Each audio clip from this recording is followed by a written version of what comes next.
Et si l'iPad était un peu plus qu'une tablette? Et si l'iPad s'imposait comme un véritable outil tourné vers la productivité?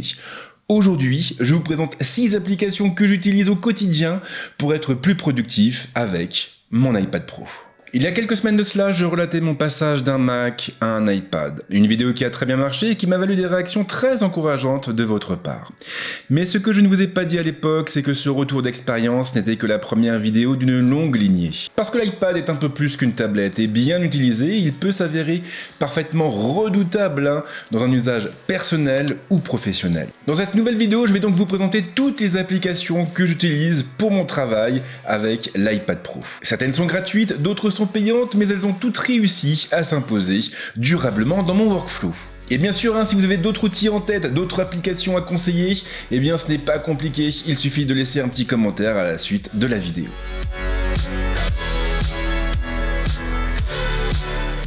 Et on va commencer par le début et par une application que vous ne devez surtout pas sous-estimer, à savoir Fichier. Vous le savez sans doute, mais cette application fonctionne comme un explorateur de fichiers. Elle vous donne donc accès à tous les documents stockés sur votre iPad, mais également à ceux que vous conservez précieusement sur iCloud Drive ou sur un périphérique de stockage externe comme un disque SSD, une clé USB ou une carte SD. Un outil hyper polyvalent capable de reconnaître un grand nombre de formats et qui vous aidera aussi à mieux vous organiser.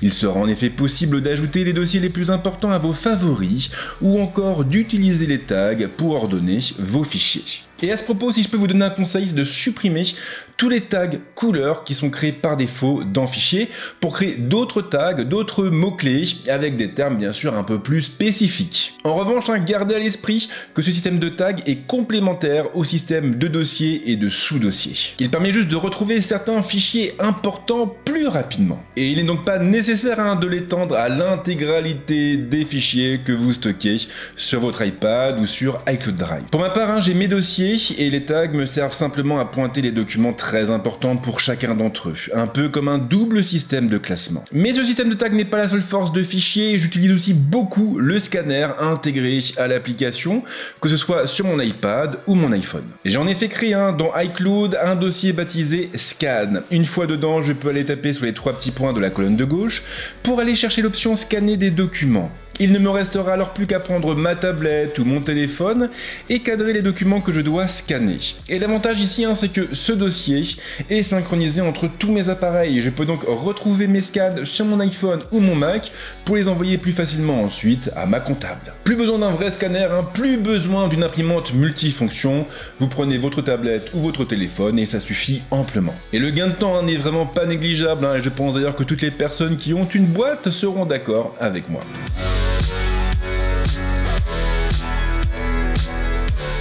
Une transition idéale pour parler du partenaire de cette vidéo, à savoir YouPDF. YouPDF se positionne sur un segment analogue à celui d'Acrobat. Entièrement tourné vers le PDF, l'application va vous permettre de créer vos documents, mais aussi de les convertir, de les organiser, de les lire ou encore de les annoter. Un peu comme une gigantesque bibliothèque numérique et ce pour un prix dérisoire. Comptez une centaine d'euros en temps normal pour une licence à vie et attention car en ce moment vous avez des promotions qui ont été mises en place et qui vous permettent de décrocher la licence toujours à vie au prix de 59,99 €. À titre de comparaison, la licence Acrobat Pro est facturée 36 € par mois ou bien 280 € à l'année. Et ce qui compte ici, c'est bien le terme à l'année. L'outil en tout cas est très bien conçu. Les PDF enregistrés apparaissent directement lorsqu'on lance l'application et on peut choisir de les organiser en dossiers ou en sous-dossiers pour les retrouver ensuite beaucoup plus facilement. Une simple tape sur le fichier de son choix suffit à l'ouvrir et tous les outils d'édition propres à iPadOS restent bien entendu disponibles. En appuyant sur le bouton dédié, vous pourrez donc surligner les passages importants, entourer ou annoter des parties entières et même insérer du texte ou encore votre signature. Idéal pour faire remonter vos observations aux autres membres de votre équipe ou même pour signer des contrats. On retrouve aussi des options de sécurité bien pensées. L'application intègre un espace de sécurité protégé par Face ID ou Touch ID. Il suffira donc de déplacer les documents sensibles dans ce dossier pour les protéger avec une empreinte biométrique. Et si vous le désirez, vous pourrez aussi protéger l'accès à n'importe quel document par mot de passe. YouPDF s'impose donc comme une formidable trousse à outils tournée vers les PDF. Une trousse à outils qui est disponible sur iPad, sur iPhone, mais aussi sur Mac, sur Android et sur Windows. chose. Et le plus beau, c'est que l'éditeur de l'application vient de lancer une nouvelle fonction qui s'appelle UPDF Cloud. Une fonction qui, comme son nom l'indique, va vous permettre de stocker vos PDF, vos documents directement dans le nuage. Le tout avec 10 Go d'espace disque offert pour la création d'un compte.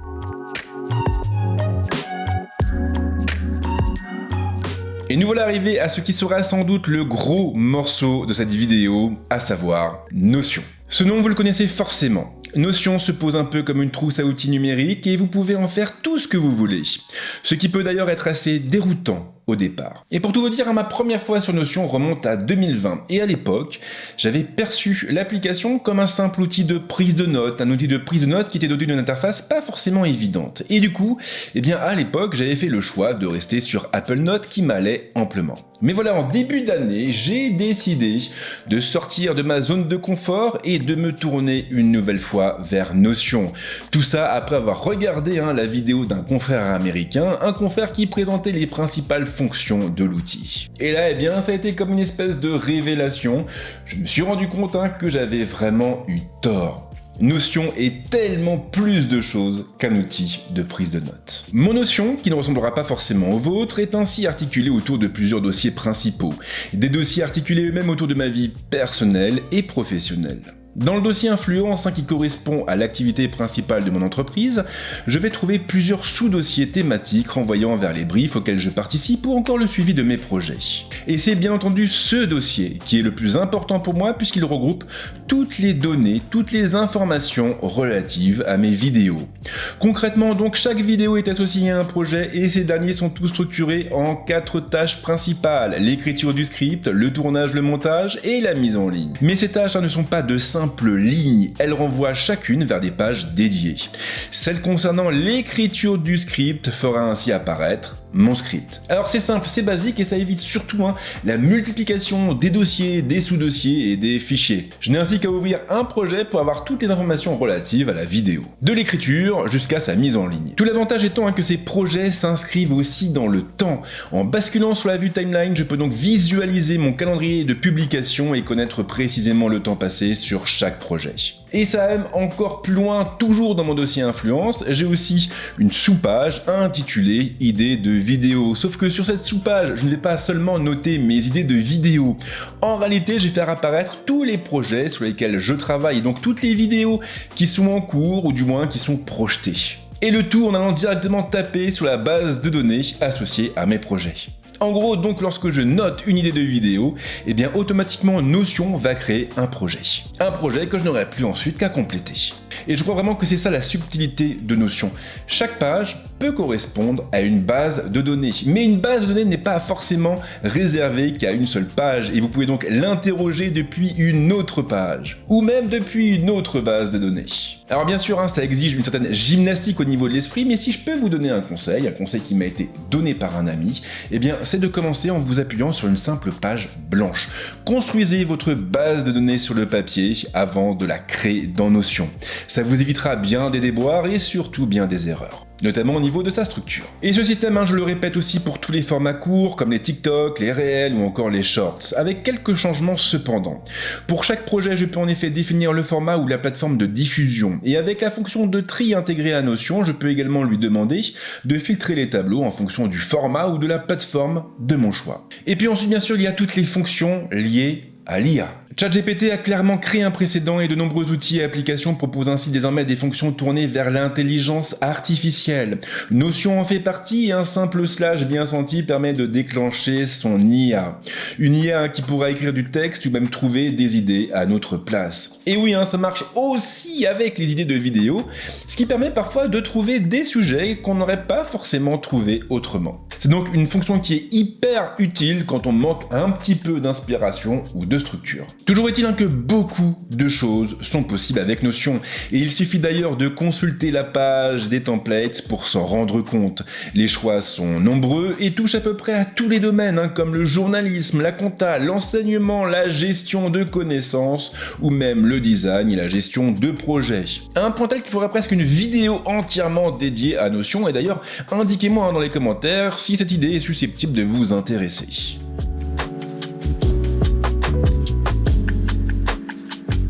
Il y a en revanche une fonction qui manque cruellement à Notion, et cette fonction c'est bien sûr la prise en charge des stylets. Ce qui nous amène à cette autre application que je peux vous conseiller, à savoir GoodNote. Tout est dans le nom. GoodNote verse dans la prise de notes manuscrite, bien sûr. Et s'il n'est pas le seul à proposer ce type de service, on peut dire qu'il le fait plutôt bien. Et même mieux que beaucoup de ses concurrents. L'application repose donc sur la création de bloc-notes. Chaque bloc-notes est entièrement personnalisable. Vous pouvez donc modifier sa couleur, sa couverture ou encore l'aspect et même la couleur des pages qui le composent. Il sera bien sûr possible d'opter pour des feuilles blanches ou quadrillées, mais aussi pour des présentations un peu plus exotiques, avec des en-têtes de pages et de larges colonnes. Et ici, finalement, tout va dépendre de ce que vous voulez noter et du type de projet sur lequel vous travaillez. Une fois le bloc-notes créé, il ne vous restera plus qu'à dégainer votre pencil. GoodNote propose pas mal d'outils, comme le crayon, le feutre, la gomme ou encore le surligneur, mais vous pourrez aussi intégrer des images ou même des formes. Et attention, car l'outil ne se limite pas aux formes de base comme les carrés ou les cercles, il intègre aussi des formes de cartes heuristiques, des tampons ou même de petites illustrations thématiques. Beaucoup de choses sont donc possibles, et si l'application permettra aux étudiants de prendre des notes pendant leur cours, elle pourra aussi être utilisée pour créer des diagrammes, pour structurer ses idées ou même pour créer des schémas. Et en prime, on a plein de fonctions axées sur la collaboration, mais aussi la possibilité d'enregistrer des notes audio et de les intégrer directement à des blocs-notes. Et vous pourrez même créer des flashcards. Le prix reste plutôt raisonnable, la licence est proposée à vie et elle vous reviendra à 10,99 €, ce qui reste plutôt accessible.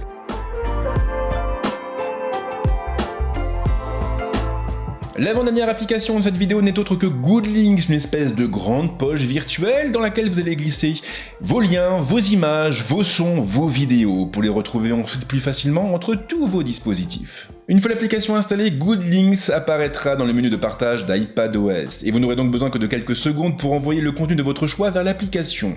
Images, vidéos, musique, page web, tous les formats sont pris en charge. En ouvrant l'application, vous retrouverez tous les contenus mis de côté, rangés par ordre en T chronologique, et vous n'aurez alors qu'à taper sur celui qui vous intéresse. Il apparaîtra directement dans la fenêtre de prévisualisation, à droite, et vous pourrez alors le lire sans quitter l'application. Attention en revanche, car vous aurez besoin d'une connexion active pour visualiser les images et les vidéos. Pas pour le texte en revanche. L'intégralité du contenu des articles de presse sera donc directement disponible dans GoodLinks. L'outil permet également de choisir la police, la taille ou encore son style, et ce afin de coller au maximum au goût de chacun. Mais l'outil ne sert pas qu'à stocker du contenu, il permet aussi de l'organiser. Par défaut, vous aurez 4 filtres sur la gauche pour vous aider. Non lu, suivi, non tagué et lu. Mais bien sûr, vous pouvez aller encore plus loin et affecter des tags à chaque contenu. Lorsque vous le ferez, vos tags apparaîtront eux aussi dans la colonne de gauche, et vous pourrez donc filtrer le contenu affiché en fonction du mot-clé de votre choix. Perso, j'utilise surtout GoodLinks pour garder une trace de mes lectures importantes ou même pour regrouper des idées afin d'illustrer mes futures vidéos. J'ai donc différents mots-clés qui correspondent à des usages personnel et professionnel, ce qui me permet de switcher, de basculer entre chaque environnement. Le prix de son côté est plutôt raisonnable, comptez à peu près 5 €, même chose pour une licence disponible à vie. Et en plus, GoodLinks est disponible sur tous les appareils Apple, et notamment donc sur les iPads, sur les iPhones et sur les Mac. Et je vous rassure, vous payez une seule fois.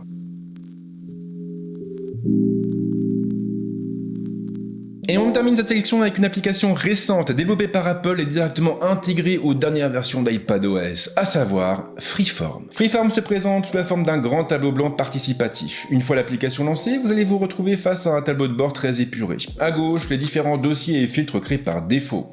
À droite, vos tableaux. Les tableaux s'accompagnent de nombreux outils. On retrouve bien sûr le panneau propre au pencil avec le feutre, la gomme ou encore le crayon et le surligneur, mais Freeform intègre aussi d'autres panneaux pour vous permettre de créer des formes, des post-it ou même des champs de texte.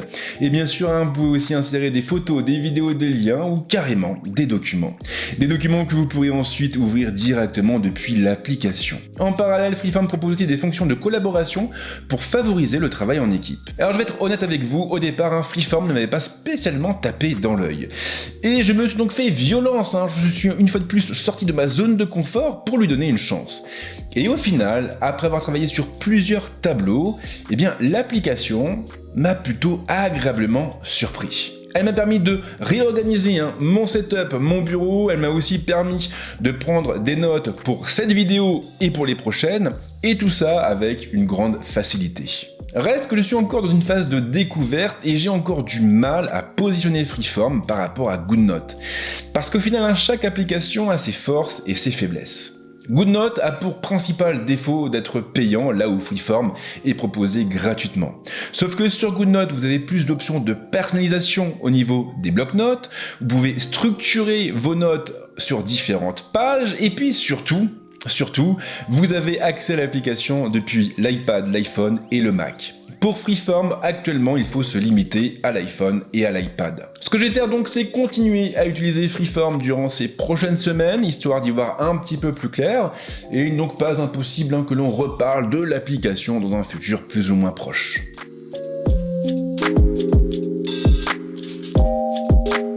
Voilà donc pour les 6 applications que j'utilise afin d'être plus productif avec mon iPad. Alors bien sûr, ces applications, vous les connaissez peut-être déjà, elles sont très populaires, beaucoup en ont parlé avant moi, mais voilà, j'avais envie de vous parler un peu de ma façon de travailler avec l'iPad. Et bien sûr, si vous connaissez des outils indispensables, je vous le rappelle une nouvelle fois, les commentaires sont là pour ça. Merci en tout cas de m'avoir suivi aussi longtemps, d'avoir suivi la vidéo jusque-là. Comme d'habitude, si vous voulez me soutenir, c'est pas compliqué. Il suffit de liker la vidéo, de la partager pour la faire remonter dans l'algorithme de YouTube. Et puis bien sûr, vous pouvez aussi vous abonner à la chaîne. Mais si vous le faites, pensez à activer la petite cloche. Et en ce qui me concerne, comme à chaque fois, je vous souhaite de passer une très bonne semaine ou un très bon week-end, suivant le moment où vous verrez cette vidéo. Et on se retrouve très vite avec d'autres contenus. Ciao!